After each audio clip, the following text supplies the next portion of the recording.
All praises to Yahweh Bahashem, Yahweh Shai. Let's get right into this video. I'm about to show you exactly why Republicans have no intention of opening up the government again. And it really covers everything. The great, big, beautiful bill. We got everything done. I said, let's get it all done. A lot of people want to do it little, small pieces, like 9 of them, 12 of them.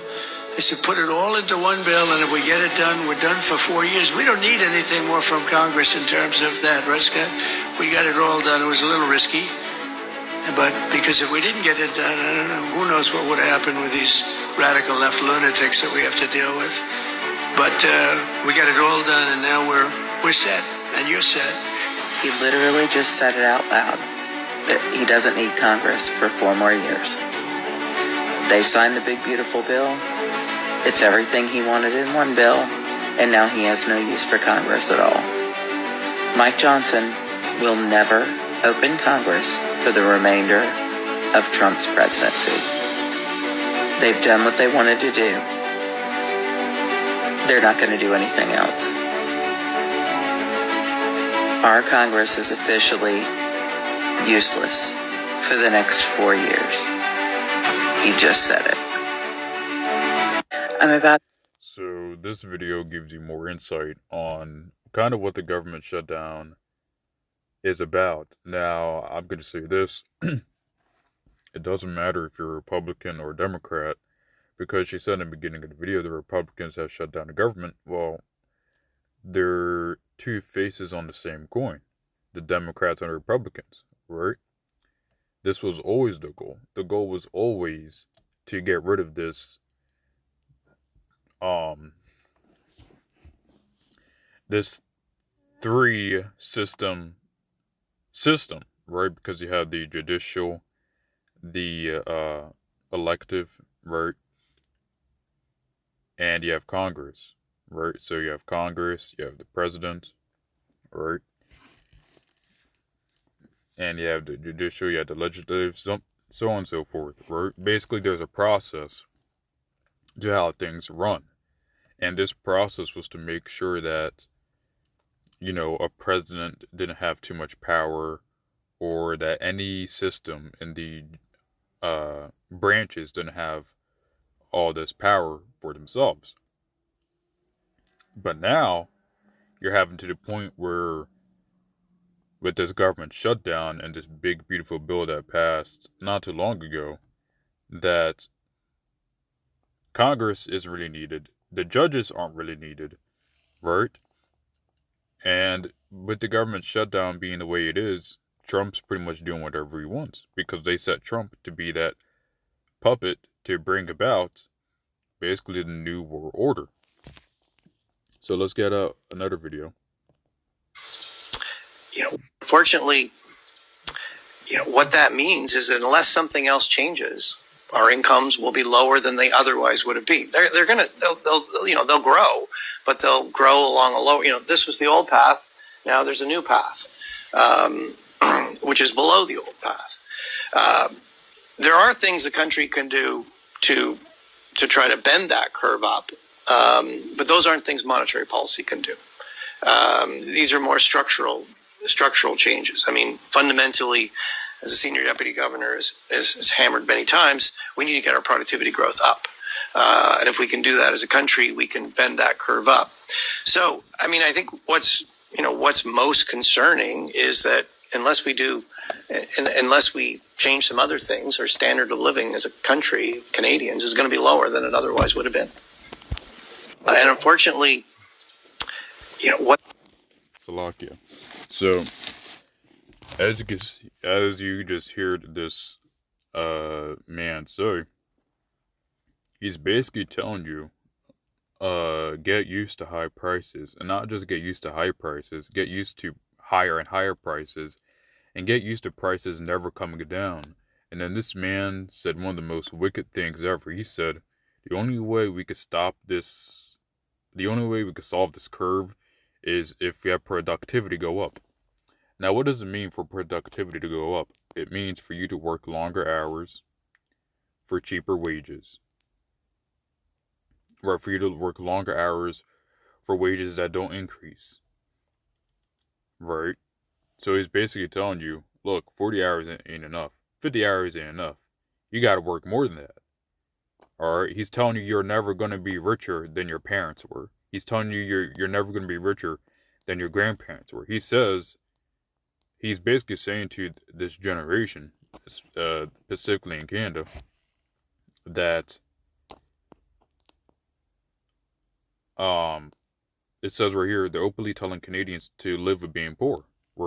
Right. He's basically telling this generation of Canada to basically get used to the fact that they're going to be the poorest out of their family lineage, right?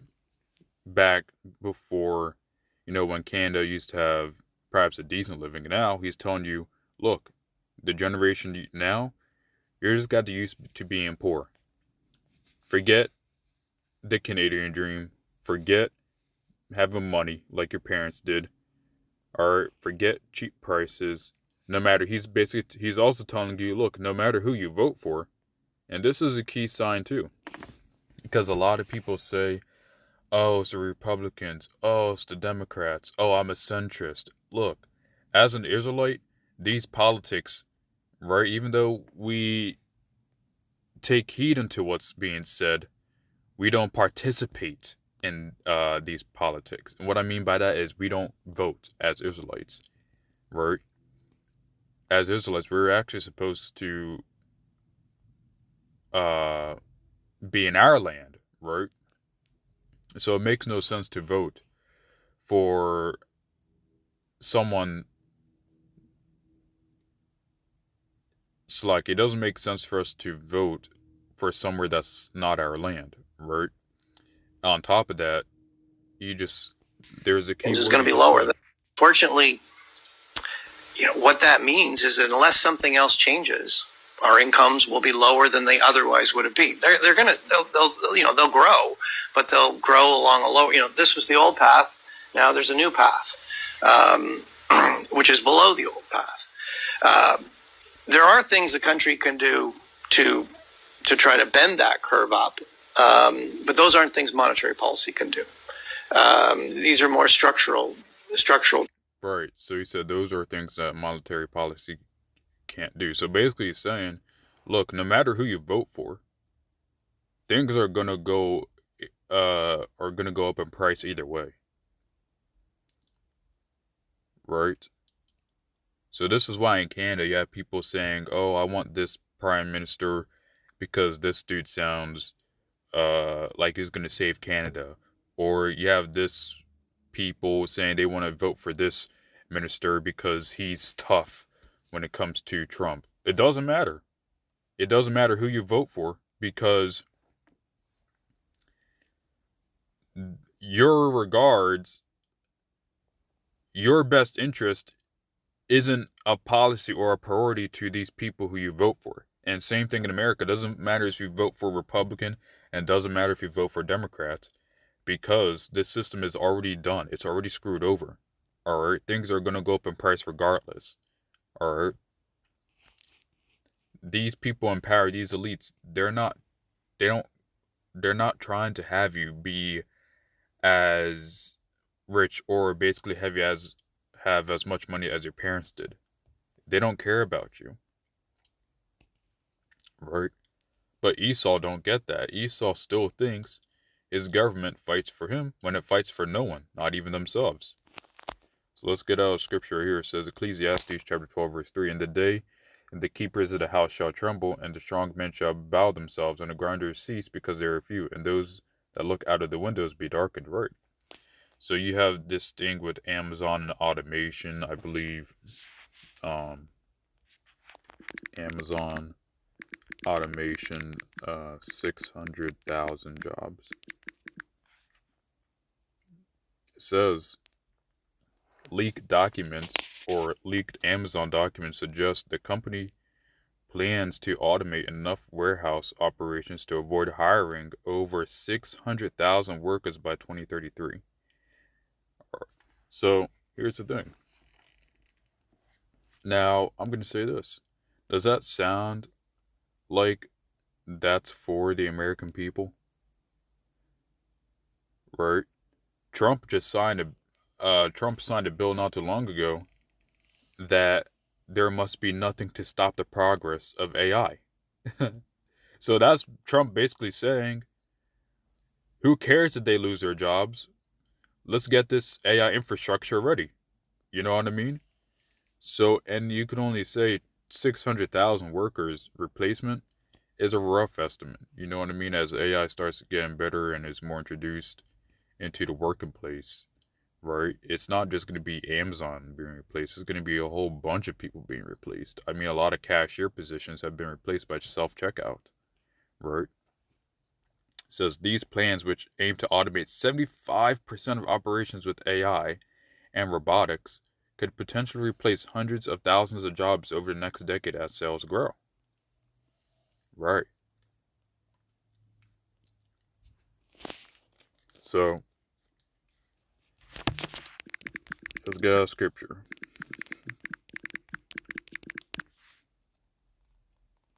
It says, Salakia. It says Isaiah chapter 13, verse 14. Yep. Salakia. He's not even good to his own people.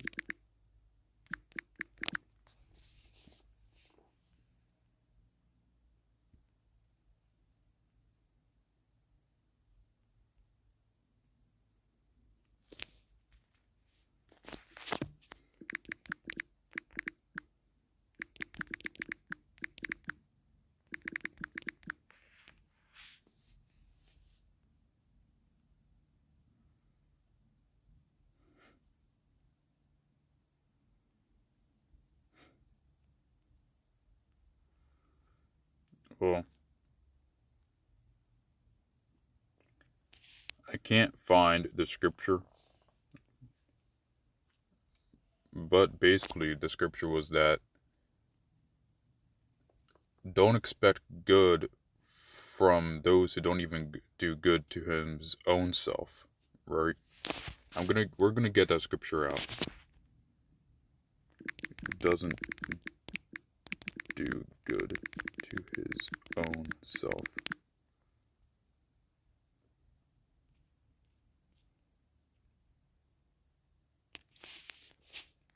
Or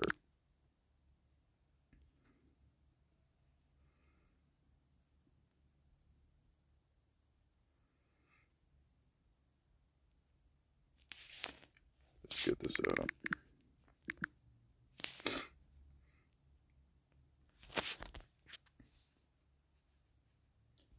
Let's get the KJV version.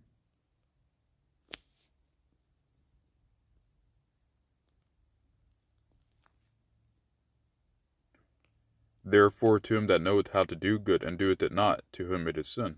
Now, this isn't the scripture I'm looking for, but I'll say this, right? Esau doesn't care about doing good to his own people or to his own self, right? He doesn't care if his people are trying to make a so-called white-only town, right? He doesn't care if his people are trying to elect for conservative policies.